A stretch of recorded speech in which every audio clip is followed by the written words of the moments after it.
Strategy, A History by Lawrence Friedman, Oxford Press, 2013. The Sources of Victory, page 92, under Strategies of Force. As Clausewitz described the nature of war, strategy became a sustained act of will, required in order to master its terrible uncertainties and resulting from human frailties and the capricious nature or impact of chance. Since the enemy faced the same problems, it was still possible to prevail by bringing superior force to bear against the enemy's center of gravity. Clausewitz was of the view, almost taken for granted in his time, that once the enemy army was defeated in battle, the route to victory was clear. Without an army, a state was helpless. It either could be eliminated, gobbled up in its entirety, or forced to accept whatever terms the victor might impose. Because of this, states would do everything possible to avoid defeat and carry on the fight in some way. In the new post-1789 era, this was as much a matter of popular enthusiasm as governmental judgment. Clausewitz understood how policy linked the statesman and the general. Policy gave the general his objectives and the resources available to meet them. As for these objectives, Strachan refers to a creed of 1815, quote, "For me, the chief rules of politics, or policy, are: never be helpless, expect nothing from the generosity of another, do not give up an objective before it becomes impossible, hold sacred the honor of the state," end quote.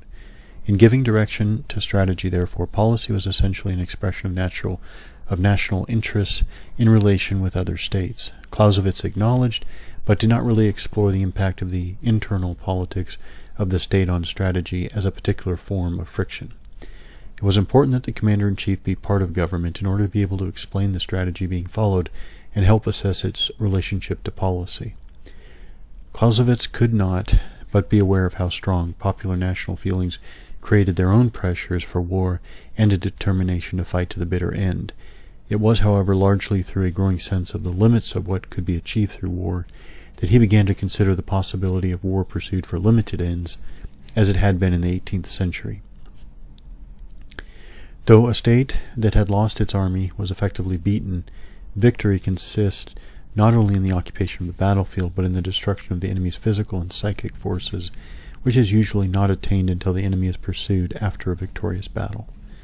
If enemy armed forces were destroyed, whatever was wanted from the enemy could be seized and its public opinion could be cowed. Yet, as at Borodino, total destruction of the enemy army might not be possible.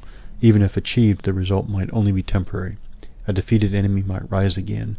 It would harbor the thoughts of revenge, of reversing the setback. As victory might be temporary rather than durable in its effects, it might be prudent to negotiate a settlement under the most favorable terms when the optimum position had been reached. Napoleon's career warned of the consequences of relying on military victory as the sole means of achieving political objectives. He wanted complete hegemony in Europe. There was a notion, still to be found among some international relations theorists, that this was an entirely natural goal for a great power.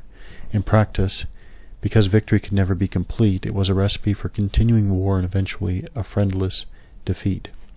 Napoleon's stunning victories over the Austrians and Russians in 1805 and then the Prussians the next year did not take them out of the picture. Having supinely accepted the result of battle, they re-entered the fight, this time understanding France's methods better. As Napoleon discovered, the obvious counters to a regular army seeking a decisive battle were guerrilla warfare or reconstituted armies combining with a formidable coalition to ensure numerical superiority. He had relied on battle to achieve his objectives, but did not have a clear notion of how those objectives could result in a new European political order with any sort of stability. It was hard to dominate the continent on the basis of methods that others could copy. Undoubtedly a genius in battle, Napoleon lacked political subtlety. He inclined towards punitive peace terms and was poor at forging coalitions. If the aim of war was a favorable peace, then military operations were a means to this end. War that was a complete, untrammeled, absolute manifestation of violence, as the pure concept would require, would usurp the place of policy in the moment policy had brought it into being, end quote. Policy would be driven away and war would rule by its own laws, very much like a mine that can explode only in the manner or direction predetermined by the setting." End quote. In accepting that war could be fought for limited objectives and was not inevitably absolute in means or ends, there were still perplexing problems. The more ambitious the objectives, the more a state would commit to war and the more violent it would become. But the corollary could not be guaranteed. A war begun with limited objectives might not be fought by correspondingly limited means. Combat might be infused with the purposes of war, but was shaped by armies in opposition. This created a reciprocal effect that could generate explosive forces from within, whatever the attempts to establish controls from without. We now tend to call this process escalation. Popular engagement could aggravate the effect. Between the two peoples and states, such tensions, such as a mass of hostile feelings, may exist, Clausewitz observed, that the slightest quarrel can produce a wholly disproportionate effect, a real explosion. In this tension, we find the clue to Clausewitz's enduring influence. He understood that rational policy could impose itself on war, but it was always competing with the blind, natural forces of violence, hatred, and enmity, as well as probability and chance. He linked policy, chance, and hatred to government, the army, and the people, respectively, although the link perhaps gave a restrictive institutional form to these attributes. Each state had its own trinity, in tension with itself as well as with that of the opposing side. Where policy is pitted against passion, where hostility outs rationality, the characteristics of war itself can be subordinate and usurp those of the trinity. This broader political context underlined the basic point. Clausewitz accepted that the military task should be set by the politicians. Once that had been accomplished, the military could expect the politicians to use a military victory to best advantage. At the time, the normal assumption was that a political victory would naturally follow a military victory. If the assumption was wrong, then strategy's focus on military affairs was insufficient. It was about the clash of opposing forces, when the real issue concerned the clash of opposing states. The Roman origins of the word victory located it firmly in the military sphere.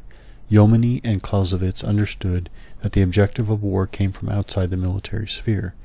Their basic instinct, however, was that with the retirement of the enemy from the field of battle, terms could be imposed.